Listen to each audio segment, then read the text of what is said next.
Come back to ReddyControls. In this video, we're going to talk about duplicate destructive bits. This is in response to one of my subscriber who commented what is the best way to troubleshoot if you have duplicate destructive bits.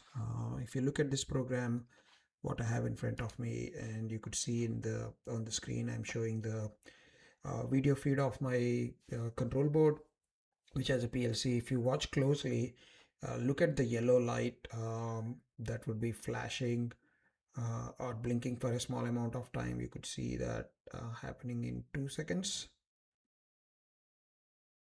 See that small flash you had of a yellow light? That's because we have a duplicate destructive bit for this yellow light. If I go and right click cross-reference, you could see in the cross-reference window, you could see there is a destructive column. In that you could see destructive yes, and I have 2 instances of it. Whenever I see a destructive of yes, this is where the PLC is controlling that output, and it's writing it's changing the status of it from an on to off or off to on. So in our example, I have 2 instances of OTA, and this is an example of duplicate destructive bit. One way to find out how many of these duplicate destructive bits you have is you could right click on your controller or on your program and verify the controller. That will give you, so if you go to logic, verify the program, it will throw out a error or a warning, not error, warning on the bottom of your watch errors window about duplicate destructive bit reference detected, and it will tell you in this current program I have 2 duplicate instruction bits. One is for the data 1 and one is for the data 3 output. In this video, we're going to deep dive into how do we cross-reference the destructive bits, and also how do we fix this logic in real world. If you're new to my channel is all about helping you become better with industrial controls, and recently I have started a community post where you could learn about real world challenges like quiz that will help you keep you on top of your knowledge and also help you upskill the knowledge. So if you are new to the channel, please keep looking at the post. And also I have membership tiers for people who wants to learn more, and part of that membership tier we have 2 levels of them. Please take a look at them, and if you're interested, you could join one of these membership levels. That would help you get practical projects that will help you in your work.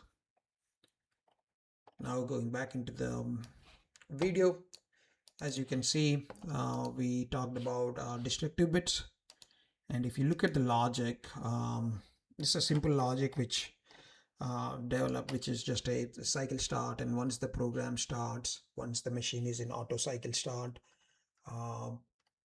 there's a simple logic which goes through a move sequence of a step number. When once you are in a cycle start, you move at 10, and then after some 6 seconds you move at 20 into the move instruction into the step number, and then move 20 into the step number, and once you are in step 20, after 2 seconds timer is done, we move at 30 into the sequence step number, and once we are in step 30, we wait 8 seconds and move 40 into the step number.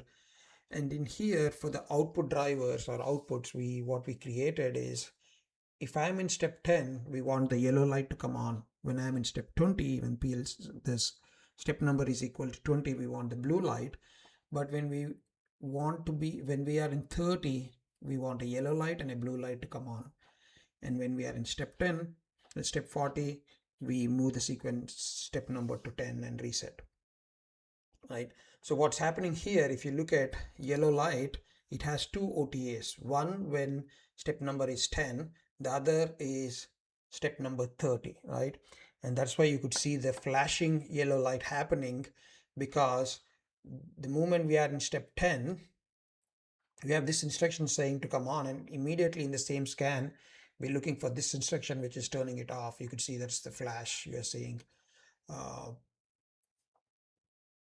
That's that intermittent flashing you're seeing, because in the same scan, while the PLC is scanning this this rung from left to right, top to bottom, it goes through this. Is the step number equal to 10? And it is. It will turn on the yellow light, and in the same scan it's also scanning this instruction. Step number is not equal to 30, then it immediately turns it off, and then in the subsequent scan it will go ahead and keep it on. So that's what you're seeing, the behavior of a flashing light, of that yellow blinking. Same with blue. When we are in step 20, the PLC is executing. We are in step 20, it will turn on, but in the same scan, we are also looking for step number equal to 30 to turn the blue light on, which, since step number is not equal to 30 at that time, it's turning the blue light off for a flash second. So that's how the duplicate destructive bits work.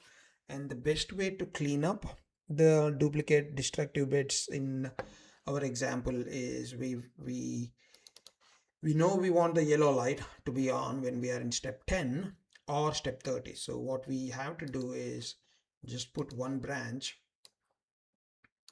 that, and it's an OR condition, so we just say equal to 30 here, and remove this yellow light from here. And also for blue light, I have two destructive bits. Instead, I will just put a branch around and Control X this one, Control V, and remove this blue light, and also remove this empty round. So all we did was the same logic. Rather than having two instances of yellow light OTE coils, we just put them in a branch. Right now we'll go ahead and assemble this one, and then go look for logic, verify routine. You will have no errors or no warnings. So that's the best approach to fix the duplicate destructive bit.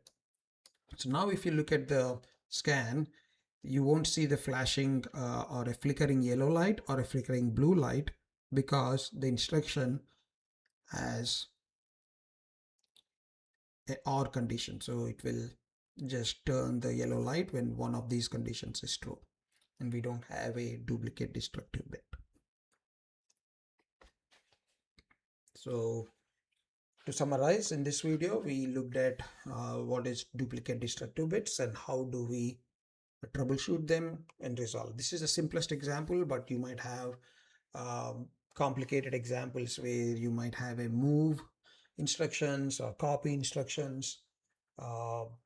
You might have latches and unlatches, but it all depends on what your logic is trying to do. And when you're troubleshooting, you just need to understand that the program scan does go from left to right and top to bottom, and you need to troubleshoot it either using trends. That's a good way to troubleshoot, by trending a line and see what's causing it, or you could put some trap bits, which I can explain in the next video. We can just put a trap bit to figure out which rung is actually causing the duplicate instruction to